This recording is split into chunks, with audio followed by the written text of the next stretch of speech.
రాజు weds Rambai కూతురు ప్రేమ నచ్చక ఒక కన్న తండ్రి చేసిన దారుణమైన క్రైమ్ ఇది. రియల్ లైఫ్ లో కూడా అచ్చం ఇట్లాంటి ఘటనే జరిగింది. తన ప్రేమను ఒప్పుకోలేదని మేనమర్దల్కి బలవంతంగా హెచ్ఐవి రక్తం ఎక్కించిండు ఒక ఉన్మాది.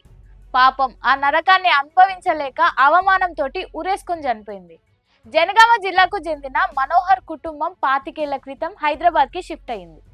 అన్నోజిగూడలో ఉంటూ తన ఇంటి దగ్గరలోనే ఉన్న మర్దల్ని ప్రేమించిండు మనోహర్.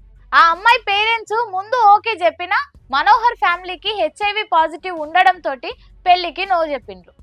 వేరే వ్యక్తితో ఎంగేజ్మెంట్ చేసుకొని పెళ్లి పనులకు కూడా సిద్ధమైండ్రు. కానీ నేను తప్ప నిన్ను ఇంకెవరు పెళ్లి చేసుకోకూడదనే ఉన్మాదంతో తనకున్న ఎయిడ్స్ వ్యాధిని ఆమెకు కూడా అంటించాలని డిసైడ్ అయిండు. పెళ్లి పనులు జరుగుతున్న టైంలో లాస్ట్ మంత్ 11న మర్దలి ఇంటికి పోయి బలవంతంగా హెచ్ఐవి ఉన్న రక్తాన్ని ఇంజెక్షన్ ద్వారా ఆమె శరీరంలోకి ఎక్కించిండు. రీసెంట్ గా ఆమెకు విపరీతమైన జ్వరం రావడంతో పేరెంట్స్ హాస్పిటల్ కి తీసుకుపోతే బ్లడ్ టెస్ట్ లో హెచ్ఐవి పాజిటివ్ అని తేలింది.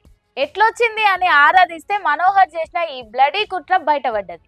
ఆ అమ్మాయి పేరెంట్స్ కంప్లైంట్ తో పోచారం పోలీసులు మనోహర్ ను అరెస్ట్ చేసి జైల్లో పెట్టిండ్రు.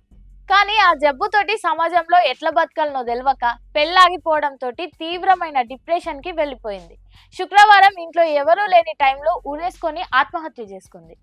ఒక సైకో చేసిన పని వల్ల ఒక నిండు ప్రాణం గాల్ల కలిసిపోయింది. మనోహర్ చేసిన ఈ దారుణం ప్రేమపై ఉన్న రెస్పెక్ట్ ని, మనుషుల మధ్య నమ్మకాన్ని మంటగల్పింది. సినిమాలోని విలనిజాన్ని రియల్ లైఫ్ లో ఇంప్లిమెంట్ చేసి ఒక ఆడపిల్ల జీవితాన్ని, ఆమె కలల్ని చిదిమేసిన ఈ ఉన్మాదికి చట్టం ఖచ్చితంగా కఠినమైన శిక్ష వేయాలి.